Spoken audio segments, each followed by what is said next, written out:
Hello everyone. I'm Claire from Susan's family.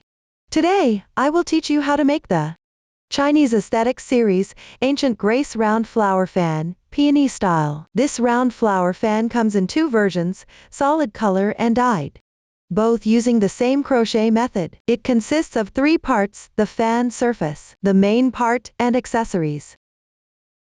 Among them, the fan surface is pre-made. The main part includes peony flowers, flower buds and two sizes of leaves. First, crochet each part of the main body separately. Then, assemble them together with the accessories onto the fan surface. If you want to make the dyed version, you can start by crocheting the corresponding pieces with white yarn. After dyeing, proceed with the assembly. For the dyeing method, refer to our dyeing tutorial video. Here, I will demonstrate using the solid color version as an example. Next, let's learn the crochet method for the main part. First, we'll make the flower buds. Let's look at the finished product. The flower bud consists of one calyx and one small petal. First, let's learn the crochet method for the calyx. Start with an adjustable magic ring. Crochet in rounds counterclockwise. The stitches used include single crochet increase, chain stitch, and half double crochet. Please watch as I demonstrate the specific crochet method. Before we start crocheting, let's learn the proper posture for crocheting. To make it easier for everyone to see clearly, I will use cotton yarn for the demonstration. The colors are random. For specific yarn, color schemes, and hook sizes, please refer to the detail page of our product. First, we start with a magic ring. Pick up the yarn with your right hand. Wrap it twice around your left index finger. Now there are 3 strands of yarn on your left index finger. Pinch the overlapping part of the loops with your right thumb and index finger. Take it out. Then wrap the yarn tail once around your left little finger. Pass it through between your middle finger and index finger. Transfer the loop to between your left middle finger and thumb. Pick up the crochet hook with your right hand. Insert it into the loop. Position the hook to the left of the yarn. Wrap the yarn counterclockwise around the hook. Draw the yarn through. Now there is one loop on the hook. Continue with a chain stitch to secure. Yarn over. Pull the yarn through the loop on your hook. One chain stitch is completed. Pull tight. The magic ring is now complete. Next, work the first round. Chain 1 as the beginning chain for the single crochet. This does not count as one stitch. Then work the single crochets around the ring. Insert into the magic ring. Yarn over, draw the yarn through. Now you have 2 loops on the hook. Yarn over again, and draw through all the loops on the hook. The single crochet is now completed. There are 2 strands of yarn, forming a V shape at the top right. This is the stitch of a single crochet. Continue working single crochets. Insert into the large hole from the starting chain. Yarn over, draw the yarn through. Yarn over again, and draw through both loops on the hook. The second single crochet is now completed. In the first round, you need to complete 6 single crochets. Continue working the remaining single crochets. 3, 4, 5, 6. After that, close the magic ring. There are 2 loops. First, give a gentle tug on the starting tail. One of the loops will be loose. Tighten the loose loop.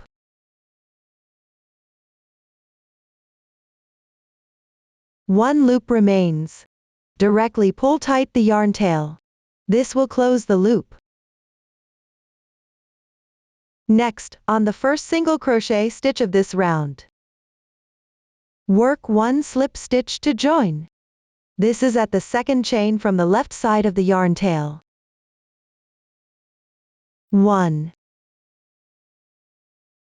2. It's this large V-shaped loop. If you can't tell for sure, you can also count back from the last stitch. 1, 2, 3, 5. Still this stitch. Insert the hook. Yarn over, draw the yarn through, and pull through all loops on the hook. Slip stitch completed. This is the braid formed by the slip stitch, which does not count as a stitch. You need to pull tight. And the first round is completed. Now, let's work on the second round. Start with 1 chain stitch. Work 1 single crochet into the next stitch below. As you crochet, place the beginning yarn tail over the hook, and weave in the ends as you go along. Then, in the adjacent stitch on the left side, make a single crochet increase. That means working 2 single crochets into that same stitch. 1, 2. The single crochet increase is done.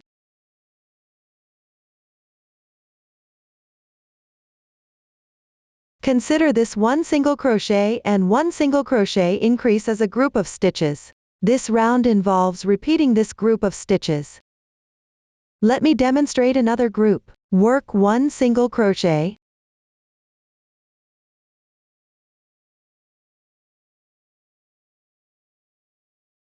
then make 1 single crochet increase,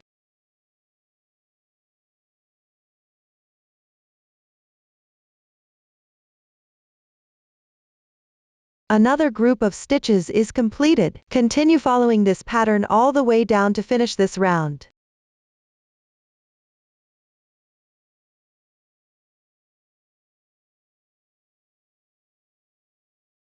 After completing, join with a slip stitch in the first stitch. That is, crochet in the second chain from the left side of the yarn tail. 1, 2, at this large braid. Insert the hook. Yarn over, draw the yarn through, and pull through all loops on the hook. Slip stitch completed. Pull tight. The second round is complete. The starting tail has been worked for 1 round. You can cut it directly.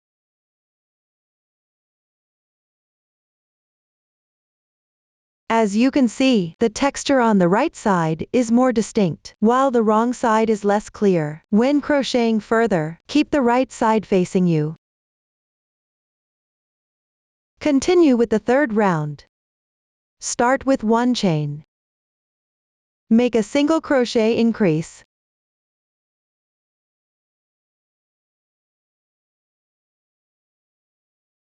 Then work 2 single crochets.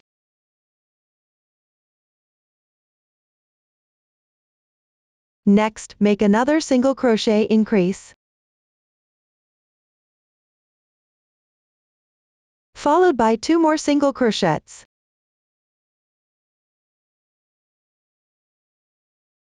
The pattern for this round is to alternate between a single crochet increase and 2 single crochets. Continue working this pattern all the way down to complete this round.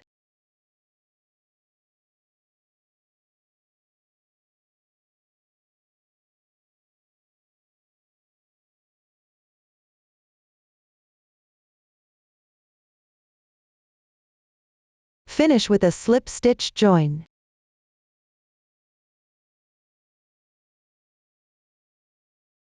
Pull tight. The third round is complete. Move on to the fourth round. Start with 1 chain. Work 2 single crochets.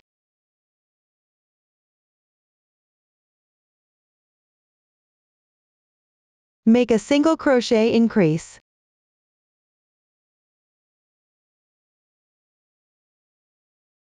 Then work 3 single crochets.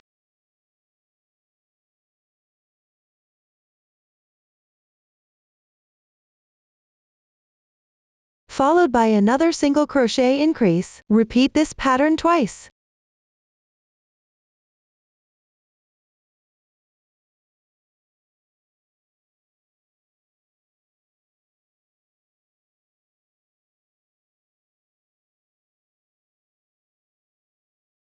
Work 1 single crochet in the last stitch. Then join with a slip stitch in the first stitch. Pull tight. The fourth round is completed. Tidy up the work piece, making sure the right side faces out. Continue with the fifth round. Start with 1 chain. Work 2 single crochets.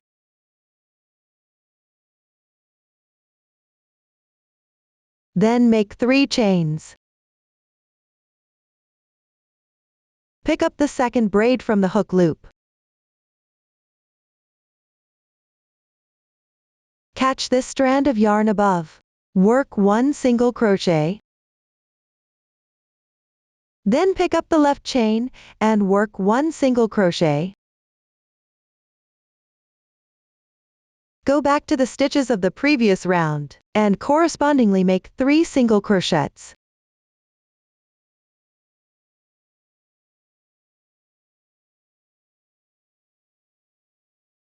Let's take a look at the work piece. Consider these 3 chains and 2 single crochets as one raised section.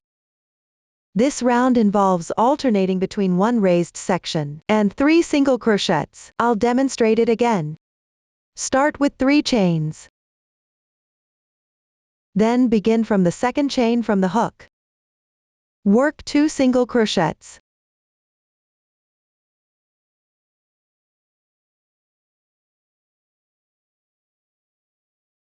Go back to the stitches of the previous round and correspondingly make 3 single crochets.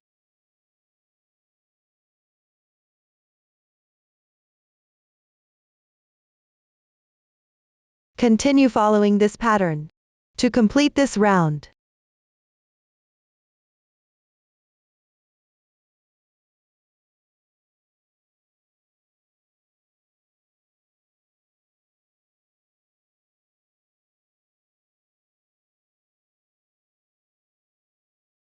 Finish with the last raised section. Then work 1 more single crochet. This should be 3 single crochets apart from the initial 2 single crochets. Join with a slip stitch into the first stitch. Pull tight. The 5th round is now complete. Move on to the 6th round. Start at the first chain space of the left side raised section. Pick up the remaining 2 loops and work 1/2 double crochet. Yarn over. Insert the hook. Yarn over again and draw the yarn through. There are 3 loops on the hook. Yarn over again and draw through all loops on the hook in one go. 1/2 double crochet is now complete. Pick up the remaining 2 loops of the adjacent chain on the left side. Work 1 single crochet. Then pick up a loop from the top of the raised section. And work 1 single crochet and 1 chain. Next, pick up these 2 loops from the single crochet. And work 1 slip stitch.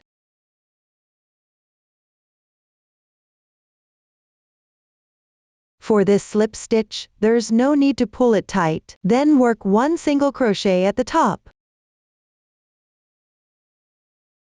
After completing it, pick up the adjacent stitch on the left side and work 1 single crochet. Next, work 1/2 double crochet. Yarn over. Insert the hook. Yarn over and draw the yarn through. Yarn over again and draw through all 3 loops on the hook. Another 1/2 double crochet is complete. Skip the stitch below. Work 1 slip stitch into the left stitch. Let's take a look at the piece. Consider the stitches worked on the raised part as 1 leaf. This round involves spacing with 1 slip stitch apart. Crochet 1 leaf. I'll demonstrate it one more time. Pick up the remaining 2 strands of yarn of the slip stitch on the raised position on the left side. Work 1/2 double crochet and 1 single crochet respectively.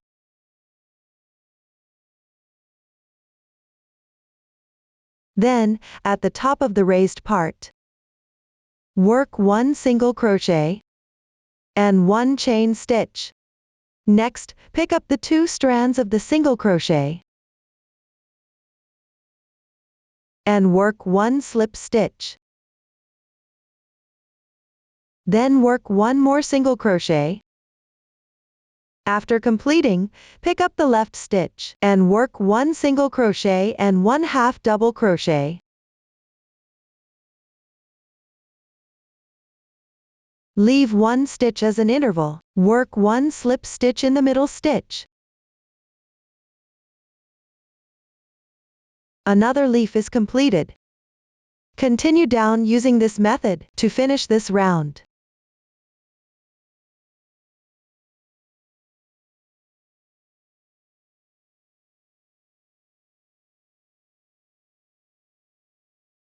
After completing the last leaf, leave 1 stitch as an interval, and join with a slip stitch in the first stitch. Pull tight. Then work 1 chain stitch to secure. Enlarge the loop. Leave a 20 cm yarn tail and cut.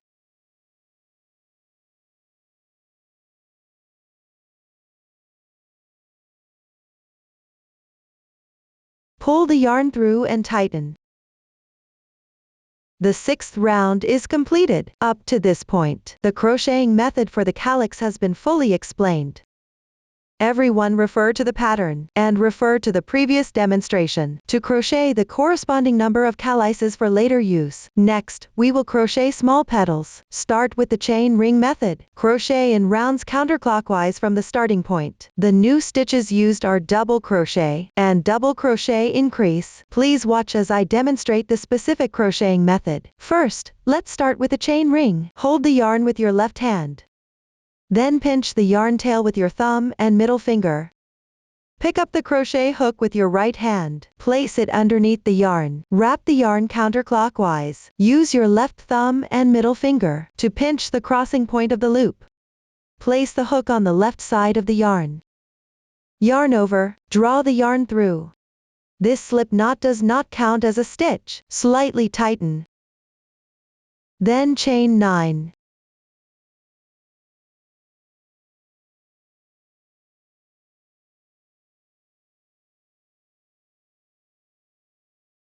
After completing, join with a slip stitch in the first chain. Pay attention, do not twist the foundation chain here.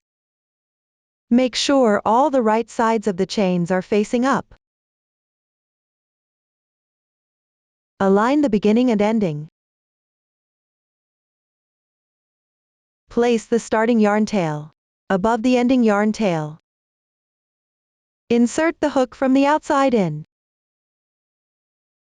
through the outer strand of the first chain stitch. Work 1 slip stitch. Pull tight. Slightly pull the starting yarn tail. After completing, check again to ensure the foundation chain is not twisted and forms a flat circle. This completes the chain ring. Now move on to the first round. Start with 1 chain stitch. Then work 1 single crochet in the same position, which is the insertion point of the slip stitch. As you crochet, keep the starting yarn tail above the hook.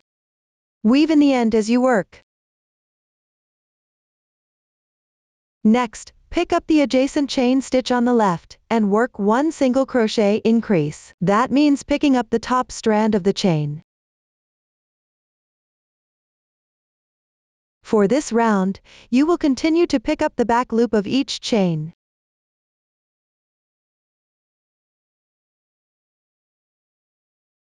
Continue onward. Work 2 single crochets.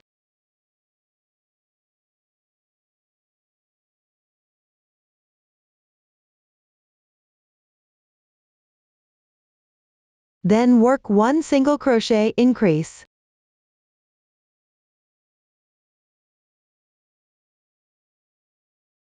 Follow the pattern of 2 single crochets, followed by 1 single crochet increase. Repeat this pattern one more time.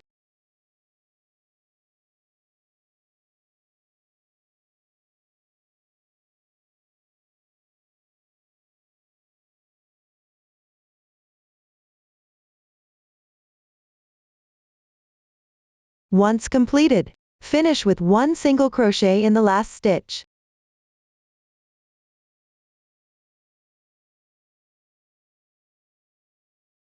Then, in the first single crochet stitch, work 1 slip stitch. Pull tight.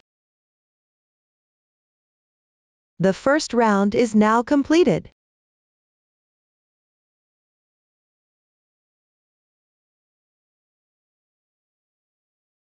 Continue to the second round. Start with 1 chain stitch. Work 2 single crochets into each stitch.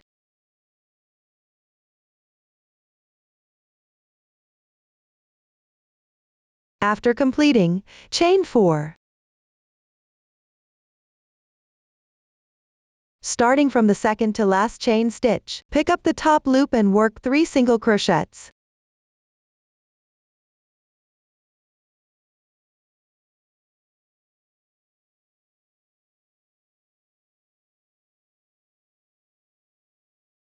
Then, pick up the adjacent stitch and work 2 single crochets correspondingly.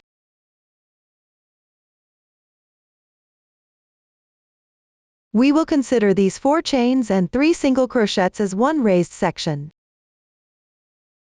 This round involves alternating between 1 raised section and 2 single crochets. Let me demonstrate another group. Start with chaining 4. Then, beginning from the second chain, work 3 single crochets correspondingly.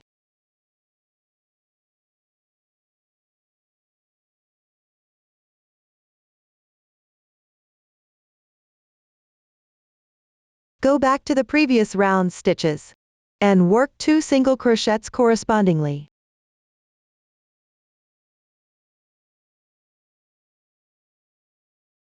Continue following this pattern to complete this round.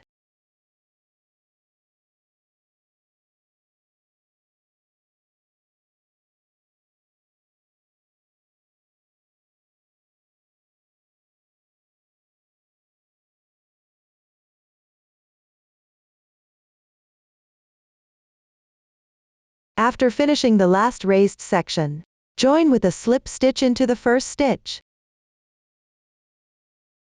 Tighten.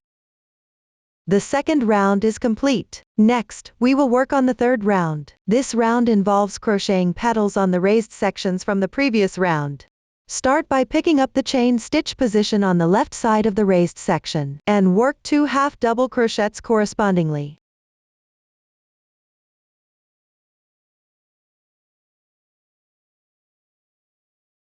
Then, in the chain stitch position on the left side, work a long needle increase. That means working 2 double crochets in this position. Let's start with the first stitch. Yarn over. Insert the hook. Yarn over again. Draw the yarn through. Now there are 3 loops on the hook. Yarn over once more. Pull through the first 2 loops. Now there are 2 loops remaining on the hook. Yarn over again. Pull through these 2 loops.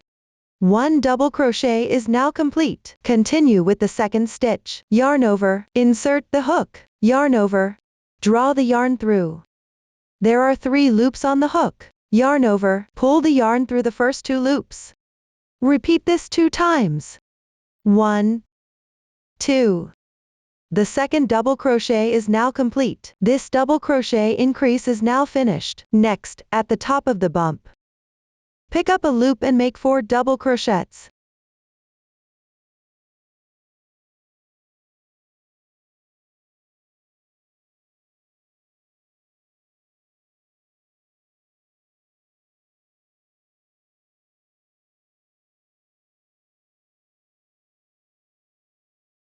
After completing, pick the stitch on the left side. Make 1 double crochet increase.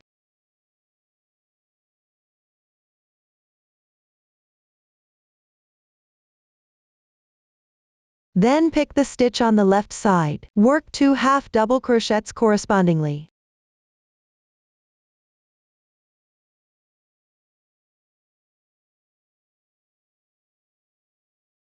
Consider the stitches on this bump as one petal. Next, work 1 slip stitch into the single crochet stitch below. Then make 1 petal on the second bump. Let me demonstrate this again. Start by picking up the chain position. Work 2 half double crochets correspondingly.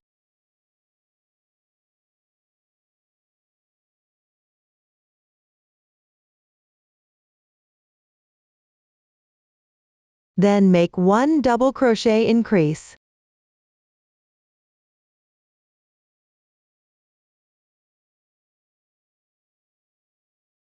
Then work 4 double crochets on the top of the bump.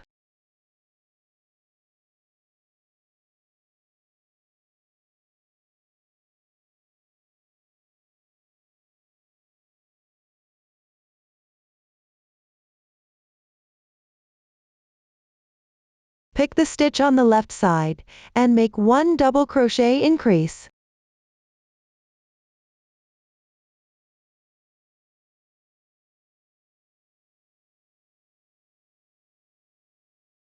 Followed by 2 half double crochets.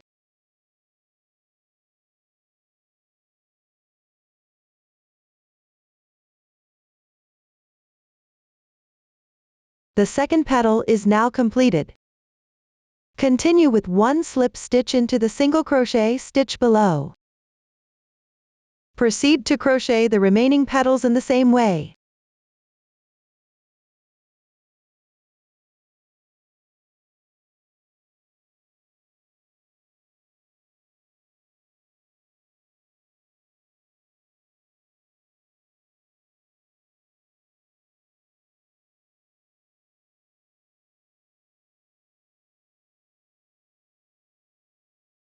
After finishing the last petal, join with a slip stitch into the single crochet stitch below. Round 3 is now completed. Now, let's move on to round 4. Pick the left side of the petal directly. Work 1 single crochet into the second half double crochet stitch.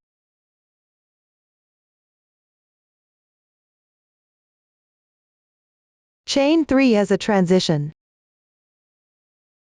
Then work 1 single crochet into the adjacent stitch on the left. Chain 3 as a transition. Continue down and pick the adjacent stitch on the left side of the petal to work 1 single crochet between each single crochet. Chain 3 as a transition. Finish crocheting this petal. Continue until just before the last half double crochet on the left.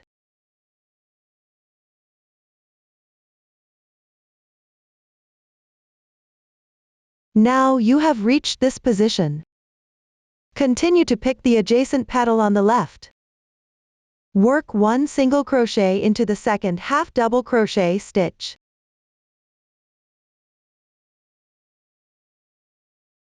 Chain 3 as a transition. Continue down and pick the adjacent stitch on the left to work 1 single crochet between each single crochet. Chain 3 to connect. Finish crocheting this petal. Continue until just before the last half double crochet.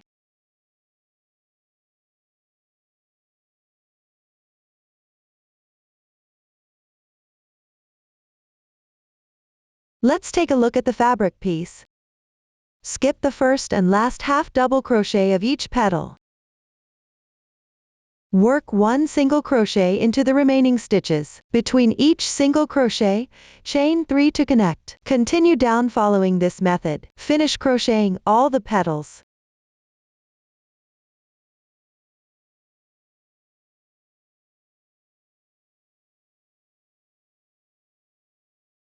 After completing the last single crochet, join with a slip stitch into the first single crochet. Pull tight. When completed, leave a 20 cm yarn tail and cut the yarn.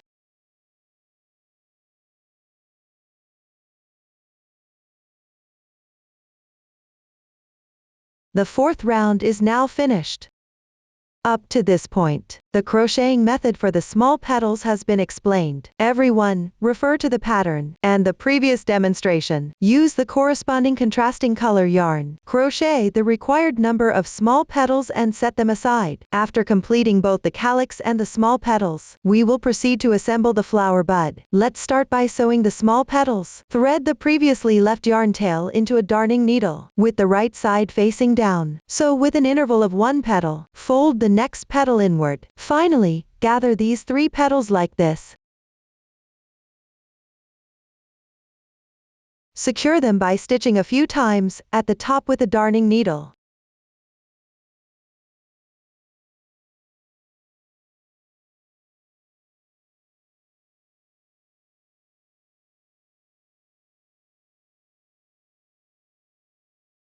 Then unfold the remaining 3 petals. Wrap them around the inner petals.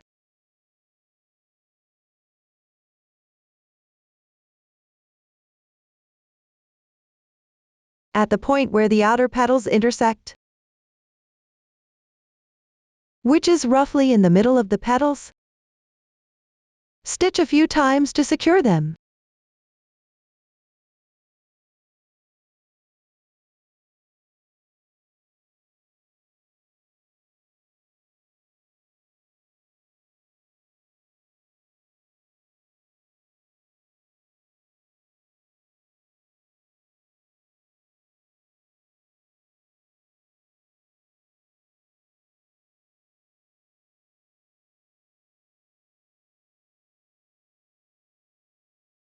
Then tie a double knot.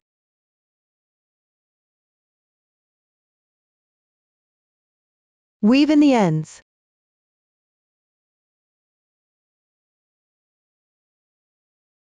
Trim off the excess.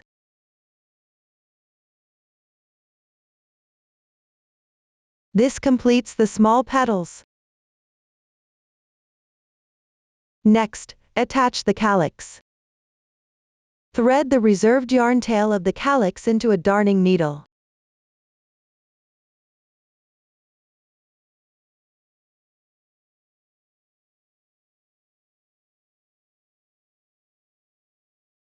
Place the sewn small petals inside the calyx.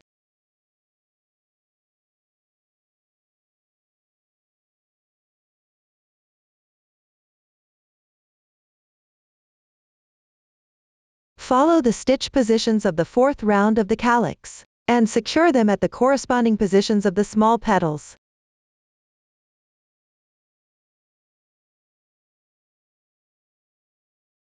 The sewing method can vary, just make sure they are sewn on securely.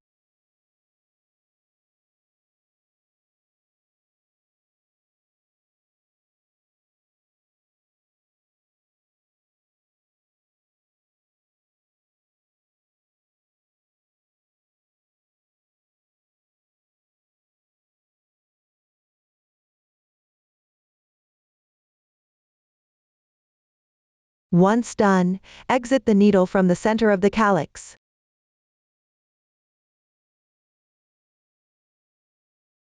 Pull tight. Remove the needle. The flower bud is now sewn together, following this method. Use small petals with different color schemes to make the required number of flower buds for later use. Up to this point, we have completed the explanation of how to make the flower buds. Next, let's learn how to make the flowers. Here is the finished product. There are 2 different sizes of flowers, large and small. The large flower consists of 1 large petal, 1 medium petal, and 1 small petal. The small flower is made up of 1 medium petal and 1 small petal. First, crochet the corresponding petals separately. Then attach the pistil. Finally, assemble the flower. The crocheting method for the medium and large petals is similar to that of the small petals, with the difference being in the stitch count at the raised positions. For the large petal, the raised part starts from the 3rd round. All the stitch techniques needed have been demonstrated before. After completing each petal, fasten off the yarn normally.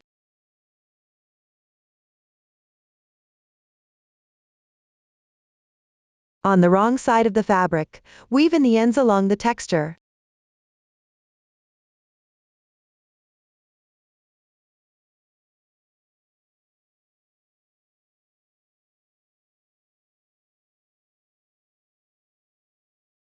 You can weave in a few extra stitches for security. Then trim off any excess.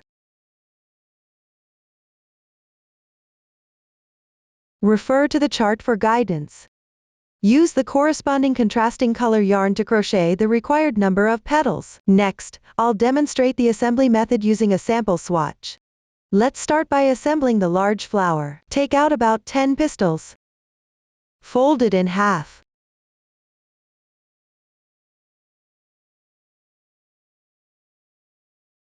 Insert from the right side into the center of a small petal.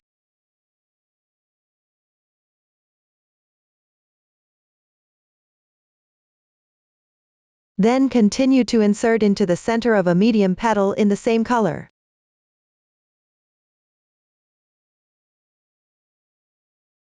Note that all petals should be right side facing up.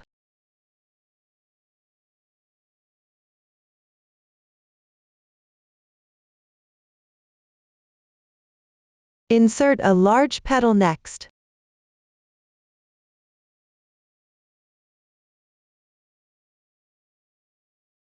Adjust the position of the petals slightly. Stagger each layer of petals a little bit.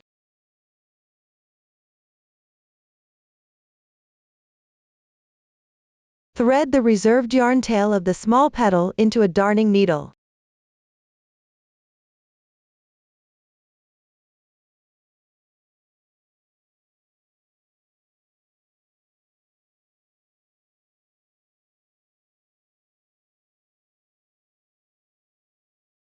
Sew a few stitches through the center to secure.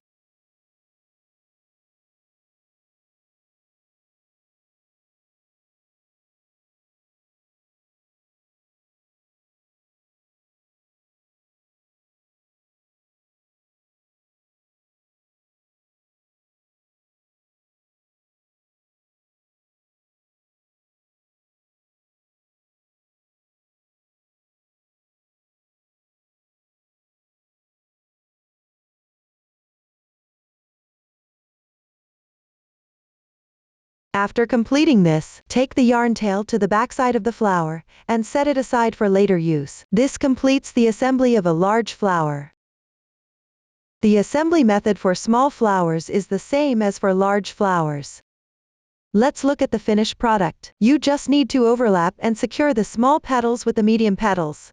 Then attach the pistil in the middle. Everyone follow these steps. Assemble the remaining flowers and set them aside for later use. Note that during assembly, only petals with the same color scheme are assembled together. Up to this point, the method for making flowers has now been fully explained. Next, we will crochet leaves. Let's look at the finished product. There are two sizes of leaves, large and small. The crocheting method is similar. The difference lies in the number of stitches and rows. Both start with a chain stitch. They are worked back and forth. The new stitch technique used include single crochet through the back loop only. Now, I'll use the small leaf as an example. To demonstrate the specific crocheting method, start by chaining 7.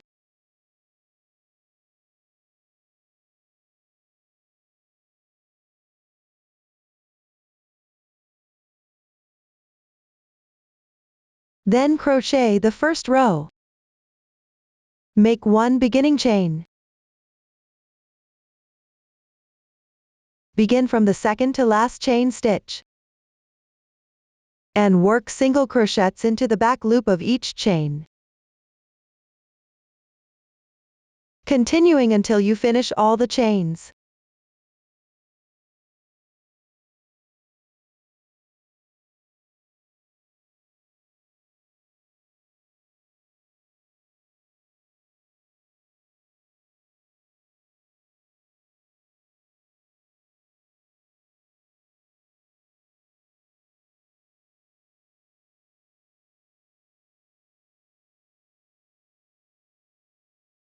After completing this, make 3 chain stitches for transition. Then pick up the remaining 2 strands of the chain braid. Continue working single crochets down. Pay attention to pulling the yarn tail as you crochet.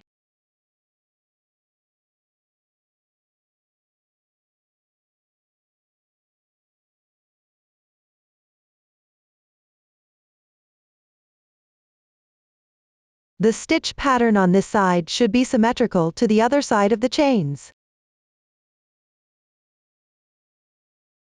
Keep crocheting until you reach the second to last chain braid.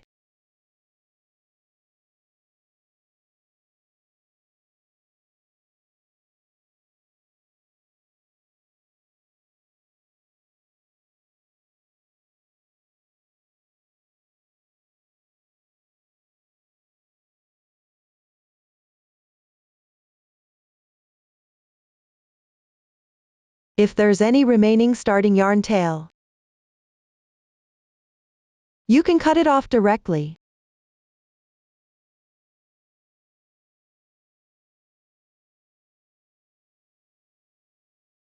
This completes the first row. You can see that the texture on the right side of the piece is clearer. The texture on the wrong side is blurry. Make sure this row of single crochets faces the right side. As the right side of the piece. Move on to the second row. Make one chain as your beginning chain. Turn the workpiece counterclockwise. Skip the first stitch below.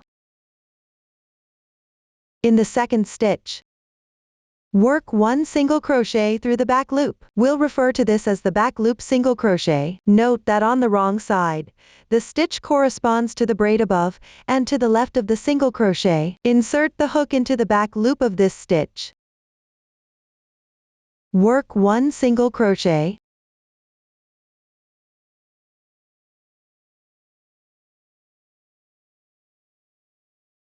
Continue to pick up the back loop of each stitch, and work single crochets like this. This is called the back loop single crochet. Continue with the back loop single crochet. Keep working until you reach the chain space from the previous row.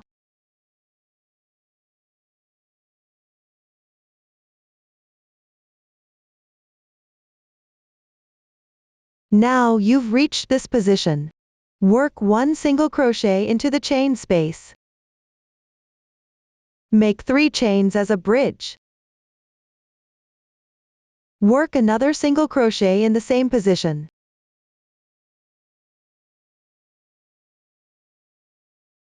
You will treat these single crochets in the chain space and 3 chains as one stitch pattern. Continue to work the back loop single crochet matching each stitch below. Work until the second to last stitch.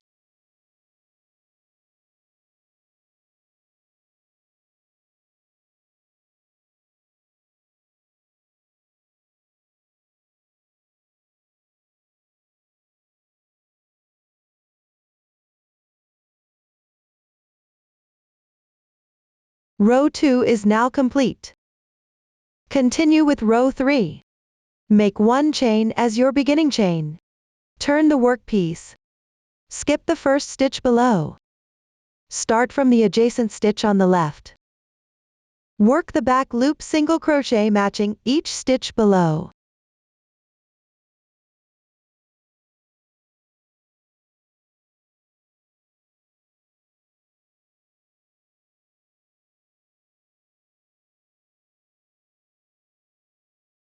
When you reach the chain space position, work one stitch pattern for the eyelet.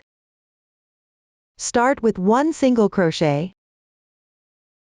Then make 3 chains as a bridge, and finish with one single crochet.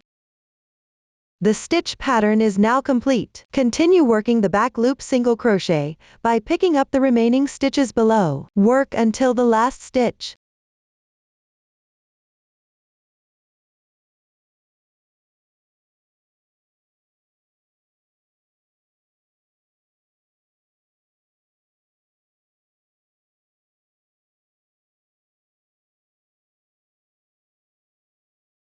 Row 3 is now completed. The method for row 4 is the same as row 3. Make 1 chain to start. Turn the workpiece. Work the back loop single crochet in the corresponding stitch position.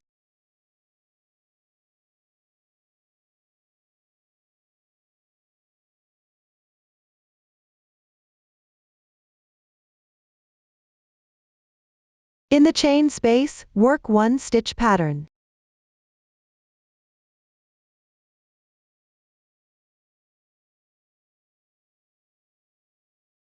Then continue with the back loop single crochet.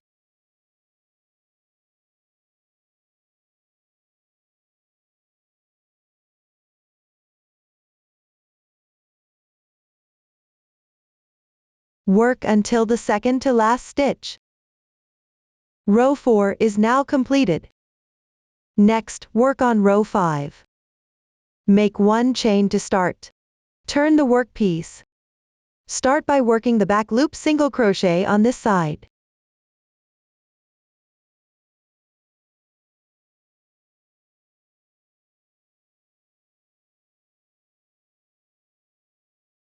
In the chain space, work 1 eyelet stitch pattern.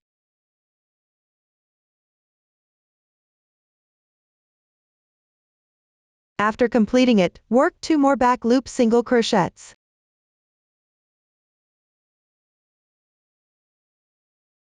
Then make 6 chains.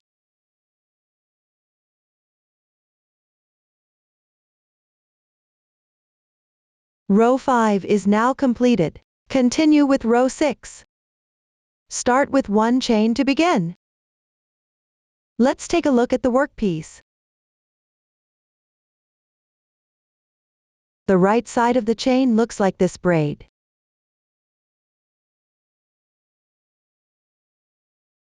On the wrong side, there is a strand of yarn. It's called the back ridge. Start from the second chain from the hook. Pick up the back ridge of the chains and work 6 single crochets correspondingly.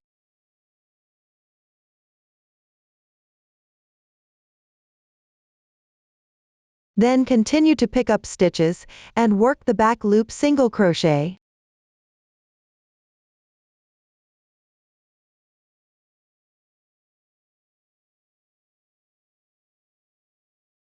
In the chain space, work 1 eyelet stitch pattern.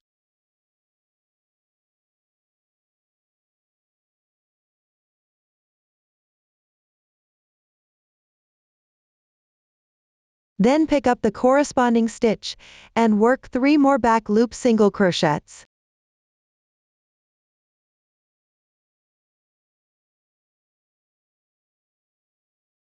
Followed by making 4 chains. Row 6 is now completed. Continue with row 7. Start with 1 chain to begin. Start from the second chain from the hook. Pick up the back ridge and work 4 single crochets in sequence.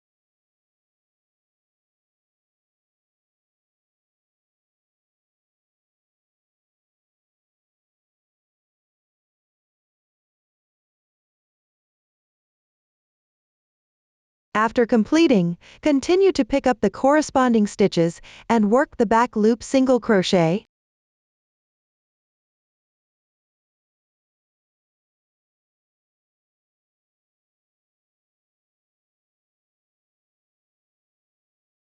In the space position, work the stitch pattern.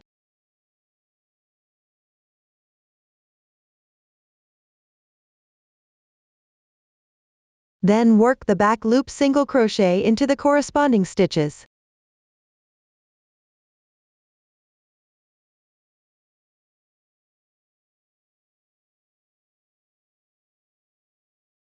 Continue until the second to last stitch.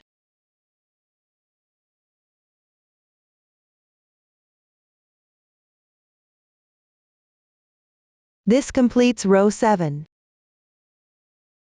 Now, I will use a small sample to teach you how to count rows. Hold the leaf with the right side facing you. The texture on the right side for odd numbered rows appears as individual V shapes.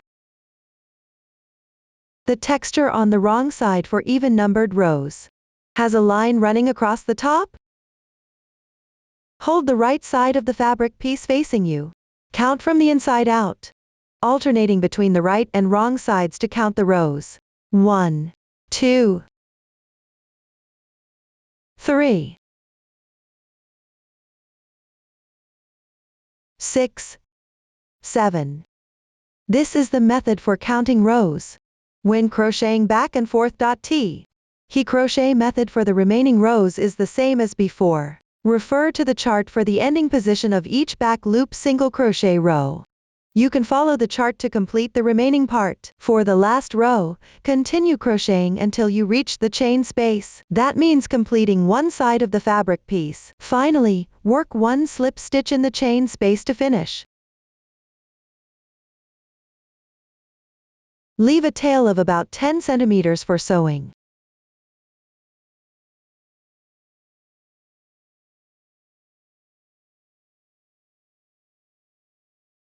This completes one small leaf. The crochet method for large leaves is similar to that of small leaves, but the number of stitches and rows differs. Continue following this method, and refer to the chart to crochet the corresponding number of small and large leaves. For the exact quantities, please refer to the paper instructions. After completing all parts of the main body, we will proceed with assembly. Let's take a look at the finished product. First, assemble the flower branches and attach them to the corresponding positions on the fan. Then make and attach the large and small tassels. Next, add the flowers and leaves. Follow by installing the butterflies and charms. Finally, attach the tassels to the fan handle. Please watch as I demonstrate the specific installation method. First, let's make the flower branches. Start by preparing a shorter branch. Cut one piece of aluminum wire about 15 centimeters long, and another piece about 10 centimeters long. Align one end. Leave about 1 centimeter in length. Start wrapping the thread.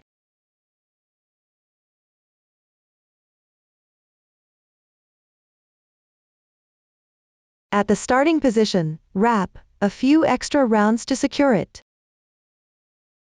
Then continue wrapping for about 6 centimeters. Wrapping tightly and neatly will look better.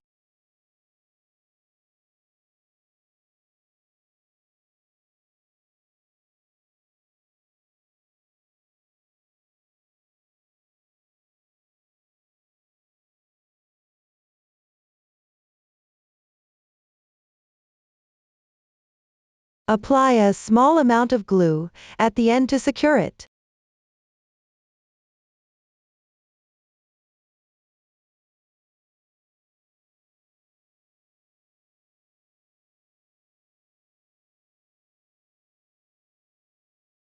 Pass the yarn tail through the middle of the two aluminum wires. Pull tight. Leave a tail about 5 centimeters long and cut off.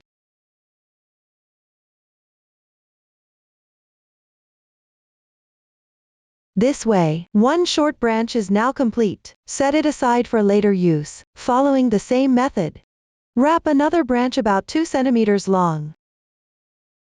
I have already prepared this part in my sample. Next, we'll make the main trunk. Cut two aluminum wires to about 38 centimeters in length. Align them together. Leave about 1 centimeter and start wrapping the thread.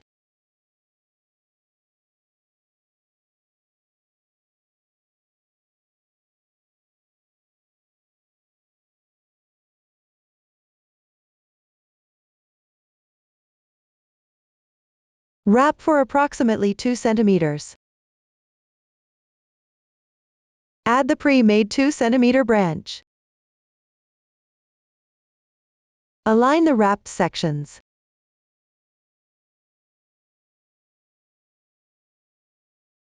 After smoothing out the remaining aluminum wire and thread ends, wrap over all the aluminum wires and thread ends. Wrap a few rounds downward. This integrates the branch. Continue wrapping down until you finish wrapping this shorter aluminum wire.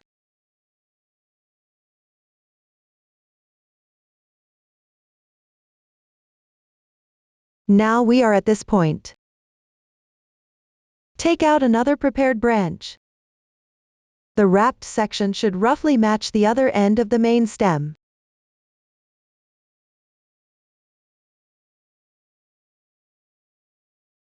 Combine the remaining aluminum wire and thread ends. Smooth them out as well.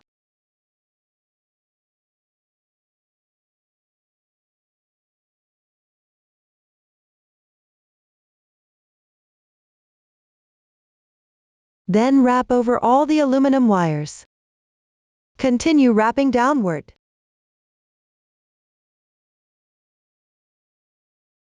Pay attention to settling the connection point.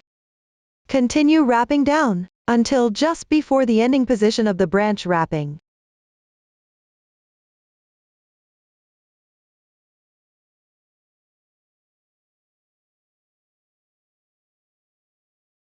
Make sure to wrap in the thread ends of the branch here.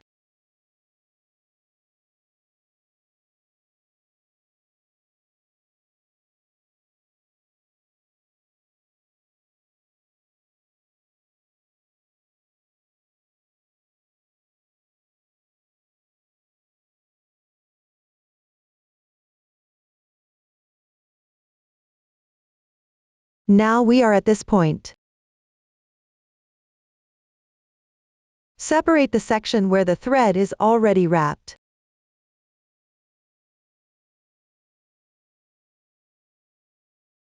Continue wrapping the remaining aluminum wire.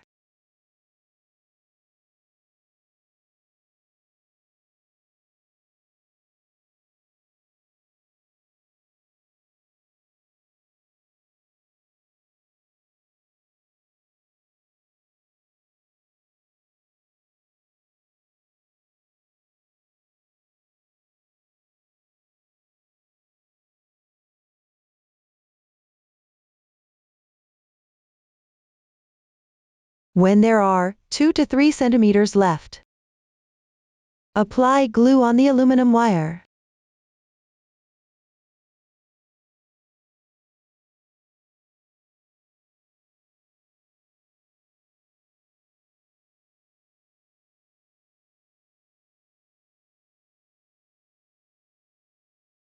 Then wrap until about 1 centimeter is left.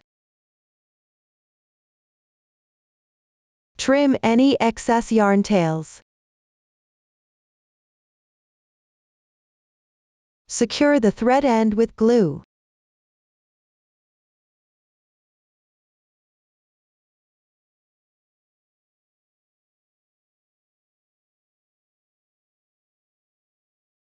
This flower branch is now completed. Next, attach the flower bud to the top of the flower branch. Take out a flower bud. Insert the reserved aluminum wire at the top of the flower branch into the center of the beginning chain of the calyx. If it's difficult to insert, use a crochet hook to insert into the center of the beginning chain and slightly enlarge the hole.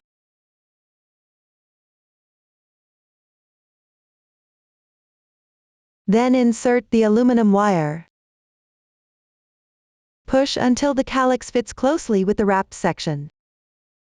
Next, apply glue underneath the calyx.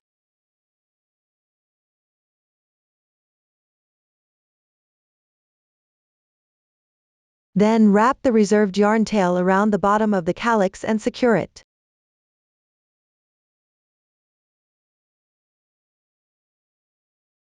Trim any excess yarn tails.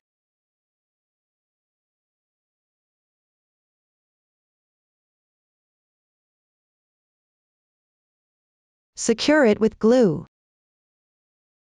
This completes the installation of one bud. Follow the same method to install buds on the tops of the remaining flower branches. Note that having different, colored buds on 2 branches at the same end will look more attractive. The method is quite simple. Everyone can install the remaining buds on their own.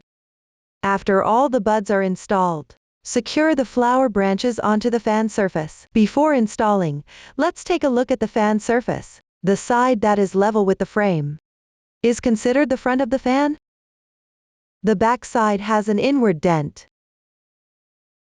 The prepared flower branches are installed on the front of the fan surface. Here, I will demonstrate the installation method using a small sample. The shape and length of the sample flower branch are random, and it does not have any buds installed. It's just to demonstrate the method. Cut a length of same color thread and thread it into a sewing needle.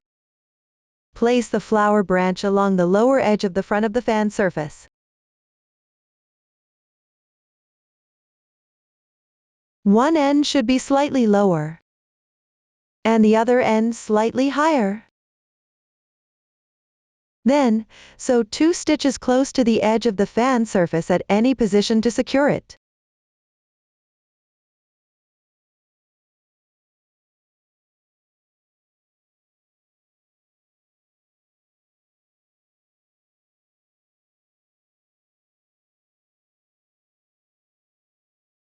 Pull tight the yarn tails at both ends. Tie a double knot.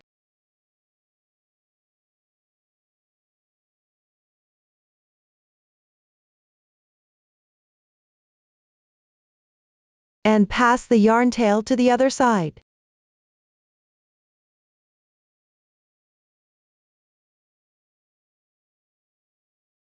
Cut off the excess.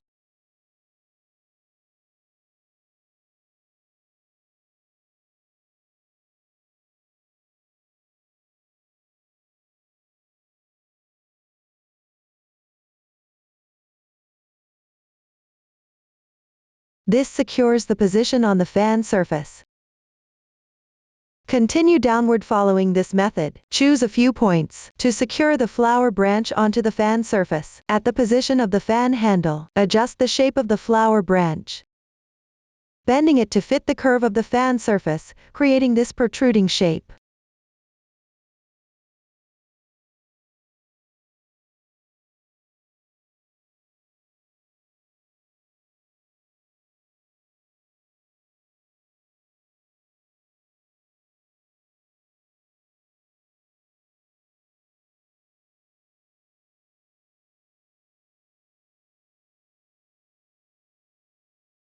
Secure everything completely. This way, the flower branch is attached to the fan surface. Next, make the large tassel.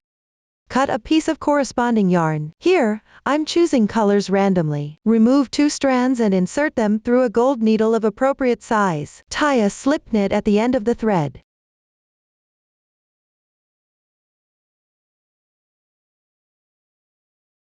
This prevents the beads from sliding off.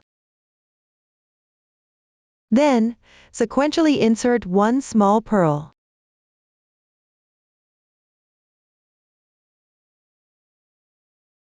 One will bead.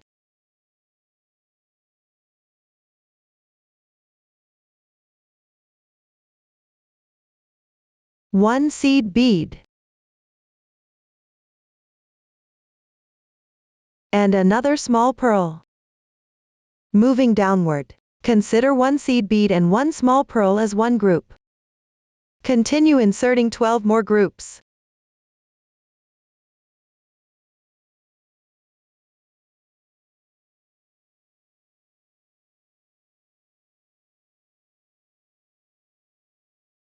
After completing this, insert 1 glass leaf bead.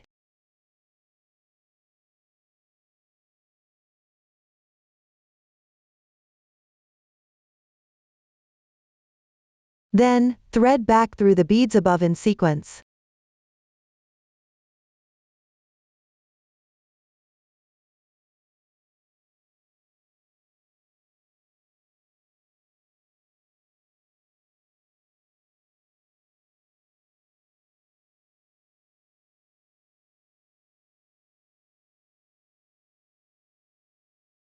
Next, take out a 3-hole pendant.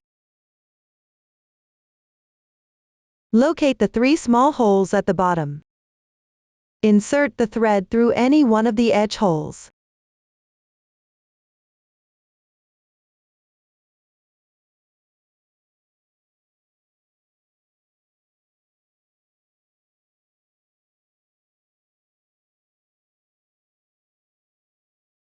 Slightly tighten.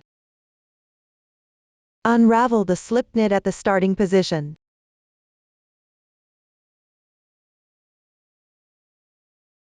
Tie a double knot with the beginning and ending yarn tails.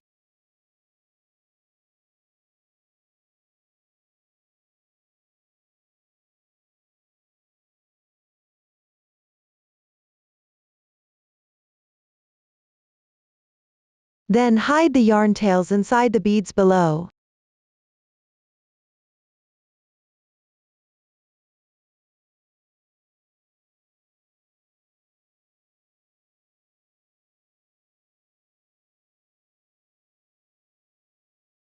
Trim off the excess.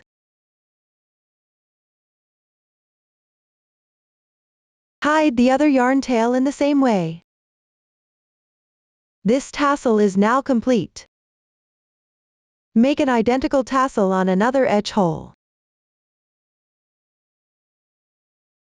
I won't repeat the process here. The method for the tassel from the middle hole is similar, but it uses different types and quantities of beads. Refer to the finished product image. Thread the corresponding beads as shown.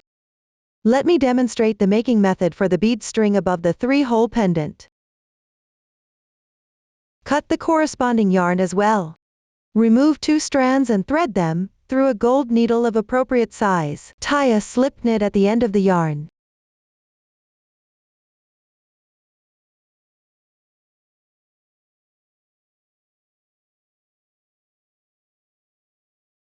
First, thread on 12 seed beads.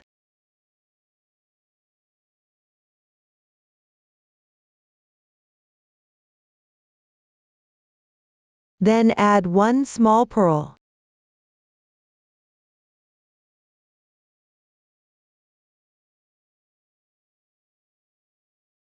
One glass bead. And another small pearl.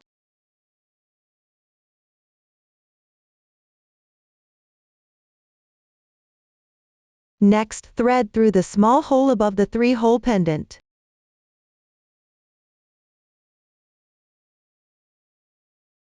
Then thread back through the beads above in sequence.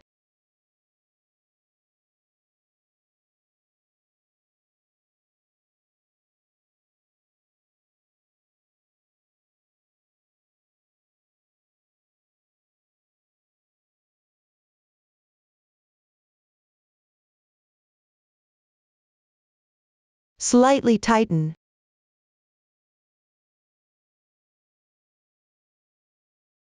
Then find the approximate middle position of the fan surface. Sew twice at the edge to secure it.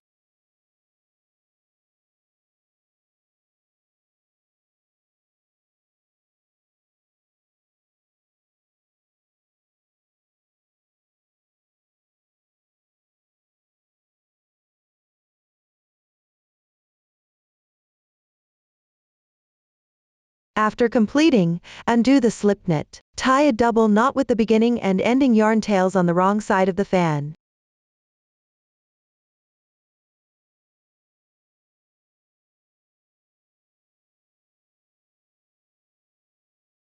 Hide the yarn tails under the beads below.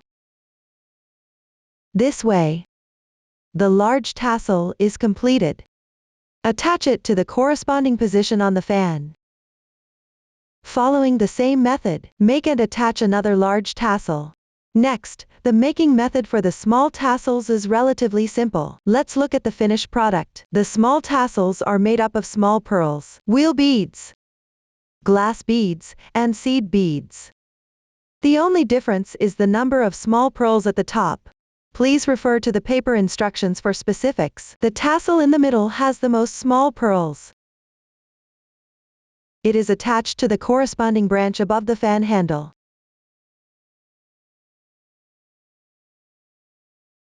For the tassels on both sides, the number of small pearls gradually decreases. They are sewn onto the corresponding edges of the fan on both sides. The distance between each small tassel is approximately 1 centimeter. The method for making each tassel is the same as before. After completion, they can be directly sewn onto the corresponding positions on the fan. Next, attach flowers and leaves to the fan surface. Let's look at the finished product. The positions of the flowers and leaves on both sides of the fan are symmetrical. They are sewn along the edge of the fan surface. A large flower is placed at the corresponding position above the fan handle. Another large flower is sewn on the higher side of the flower branch. Small flowers are placed on either side of the large flower. Once the positions of the flowers are determined, attach one large leaf on each side of the central large flower. In the middle, attach two small leaves. Above the highest flower, attach one more small leaf. The specific colors and positions of the flowers and leaves can vary. You can refer to the finished product or adjust according to your own preference. I will demonstrate the exact sewing method using a small sample. The number of small samples is limited, so I will only demonstrate the method. Thread the needle with the yarn tail left from the flower. Sew 2 stitches at the corresponding position to secure it.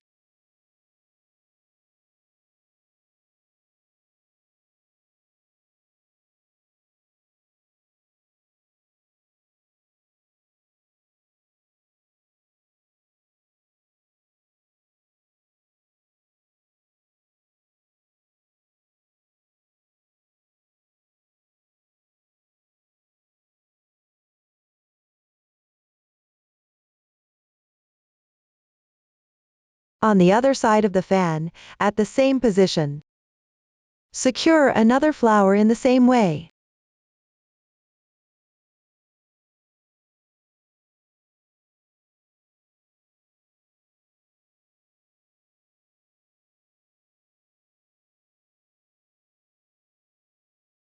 Then bring the yarn tail to the same side.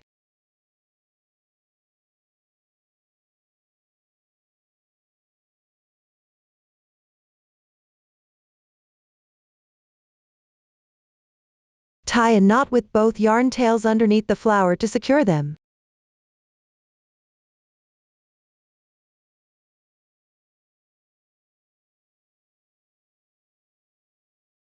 Leave a little bit of the yarn tail and trim off the excess.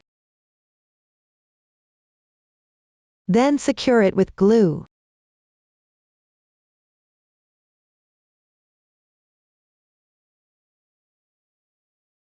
This will firmly fix the flower in place. Following the same method, refer to the positions explained earlier to attach the remaining flowers.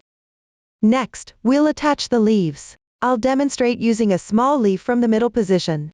Thread the needle with the yarn tail left from a leaf. Place the wrong sides of the leaves on both sides of the fan facing each other, with the right sides facing out.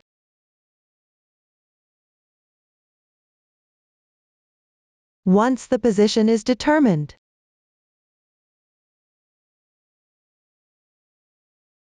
insert the needle through the corner position along the middle of the leaf, threading it through both the fan surface and the other leaf at the same time. Sew a few stitches to secure them.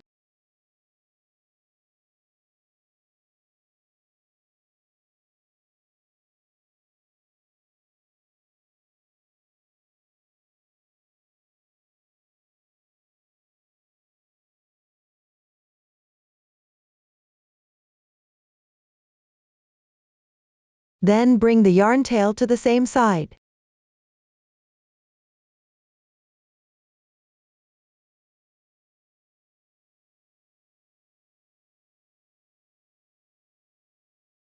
On the wrong side of the fabric, tie a double knot to secure it.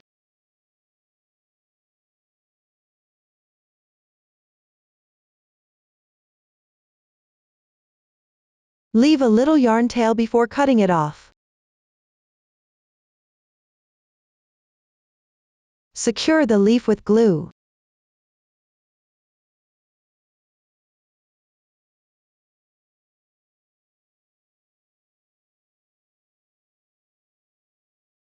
This will fix the small leaf in this position. The method for attaching the rest of the leaves is the same. Sew them symmetrically on the sections of the fan. Then secure it with glue. Everyone can attach them to the corresponding positions on the fan. Next, let's attach the tag and butterfly to the fan. I'll demonstrate the method using this fan that doesn't have sewn-on flowers. Note that both the tag and butterfly should be attached to the right side of the fan. Let's start by attaching the tag. Cut a piece of yarn tail. Thread 2 strands through a gold needle of appropriate size. Tie a slip knot at the end of the yarn.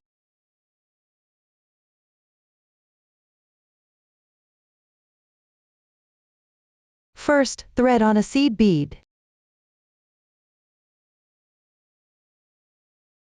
A small pearl.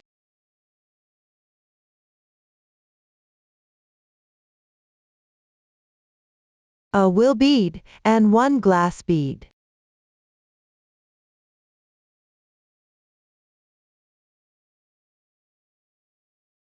Then insert from the corresponding position on the back side of the fan.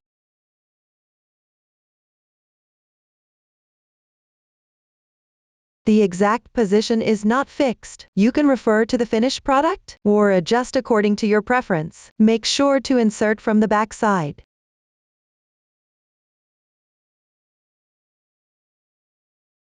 Then thread through the tag. Ensure the text is right side facing up.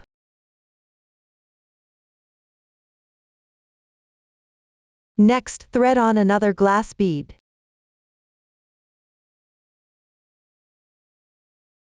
Insert into the corresponding position at the top of the fan.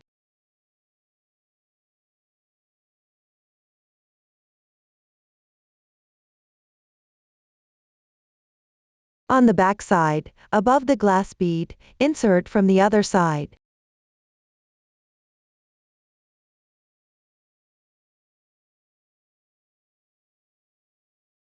Slightly tighten. The glass bead is now secured. Then thread on a will bead. Secure it using the same method.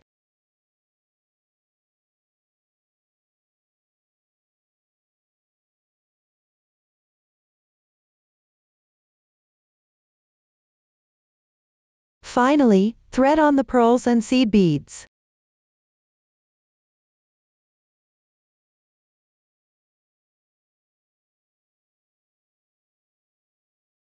Thread to the back side of the fan.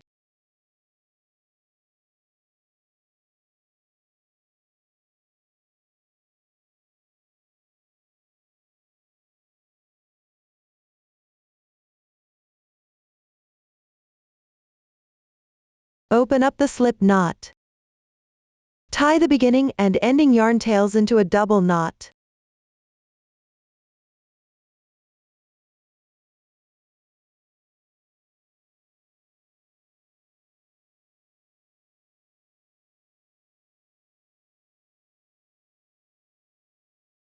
Hide the yarn tails separately into the beads below.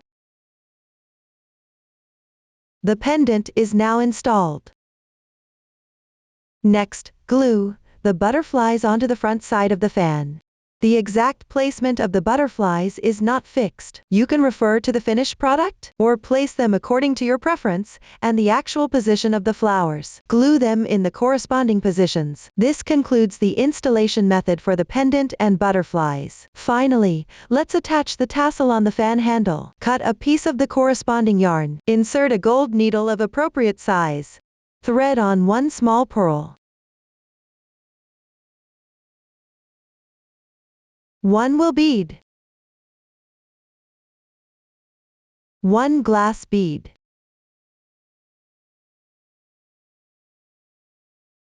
Then another 1 will bead and 1 small pearl.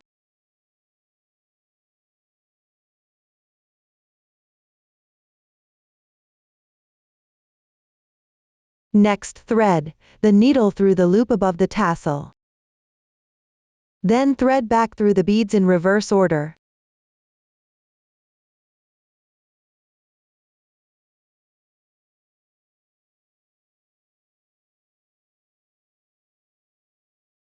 After that, insert the needle into the hole in the fan handle. Tie a double knot with the beginning and ending yarn tails.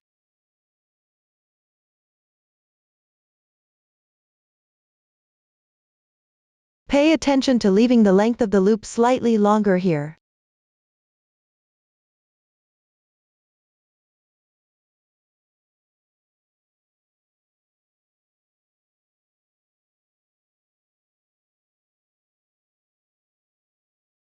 Make sure the tassel can just turn to the bottom of the fan handle.